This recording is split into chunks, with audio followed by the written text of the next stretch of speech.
पनि यस्तै गरेर हाल्यो पछि भ्लग हाल्न सिकाएँ म भ्लगर आफूले हाल्छु त्यहाँदेखि आफै बोल्दै गर्छन् एकैचोटि युट्युबमा गएर भिडियो अन गरेर गराउने हो कि भिडियो गराएर पछि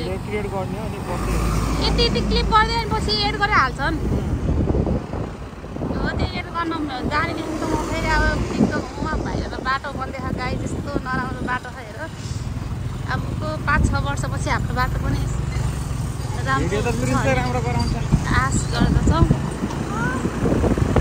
यसो राख्दा हामी कहाँ आइपुग्यौँ आयौँ सुनलको बजारमा गाई बाटो यस्तो छ गाई बाटो यस्तो छ टिकटकमा होइन युट्युब च्यानलमा हाल्ने क्या अब बाटोको अवस्था गाई नेपाली पाउडर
बाटो सर्र हिँडेको बेला फेरि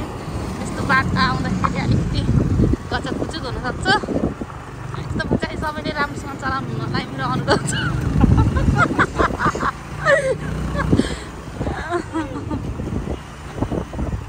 अब यहाँबाट यतिको बाटोमा कति फरक पऱ्यो हेर गाई चाहिँ अब यहाँबाट सिलिल्ल छ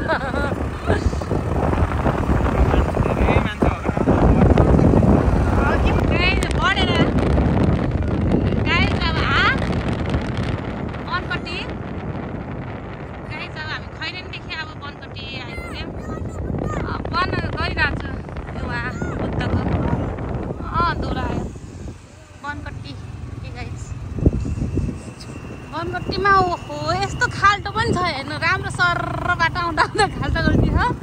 अब यति हो कि होइन जे होस् भाइले राम्रो चलाउँछ अगाडि कहाँ दुईजना अगाडि कसरी हेरेर बस्यो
बुढी आमा आउँदै हुनुहुन्छ बुढी आमालाई नि हाम्रो भिडियोमा क्याप्चर गर्छौँ गऱ्यौँ दुईजना बुढी गाडी आउँदै हुनुहुन्छ होइन ड्राइभर आउँदै हुन्छ बुढी आमालाई चाहिँ कृपया भाइरल गरिदिनु होला कसको आमा हुनुहुन्छ उहाँ भाइरल गरिदिनु होला गाइज ताकि मेरो भिडियो हेरेर सबै खुसी हुने हाम्रो आमा पनि हुनुहुन्छ भ्लगमा भनेर यहाँ जन्मिहरू गाइज मेरो भ्लगमा त जन्मिहरू देखिन्छ तपाईको साथीहरु गाइज मार्छन् कमेन्टको बर्सात हुन्छ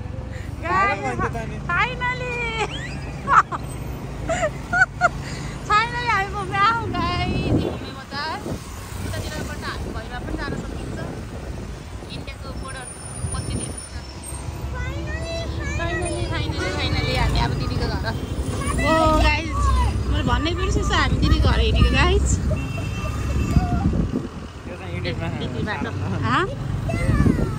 कतिको सरप्राइज हुन्छ छोराछोरी गाइज अब हामीलाई देखेर कतिको सरप्राइज हुन्छ हामीलाई दिदीको घर गएपछि देखाउँछौँ भिडियोमा त तै सरप्राइज भएको देखिन्छ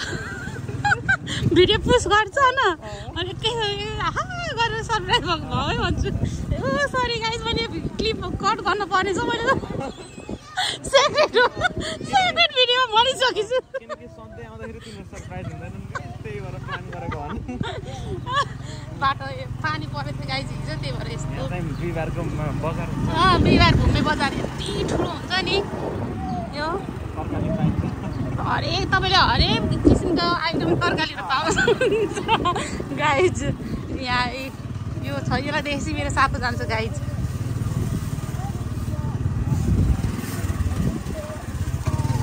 दुईवटा बाटो छ यताबाट हाम्रो दिदी घर जाने गाइज बाटो बिस्तारै बन्दैछ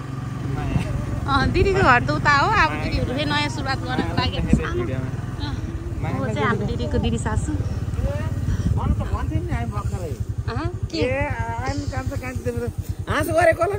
होइन हजुरलाई साँच्चीकै भनेको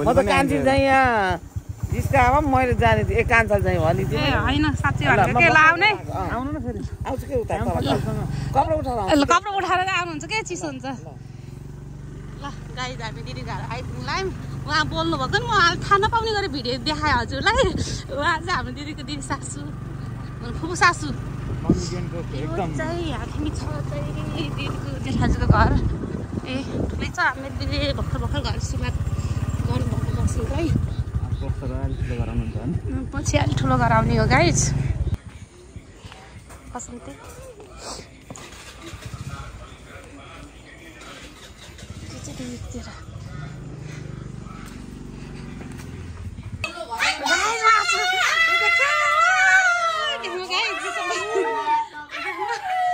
मोमो खाएर छन् गाइज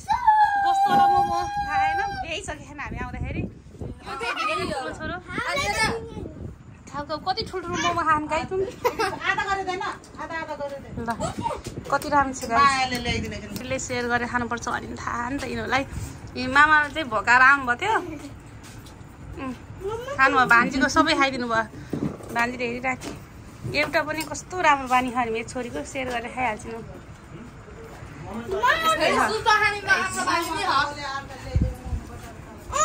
ल है त गाइज आजले हाम्रो भ्लग यति नै गाइज फेरि अर्को भ्लगमा चाहिँ भेटिन सक्नुहुन्छ यो चाहिँ मेरो छोरो गाइज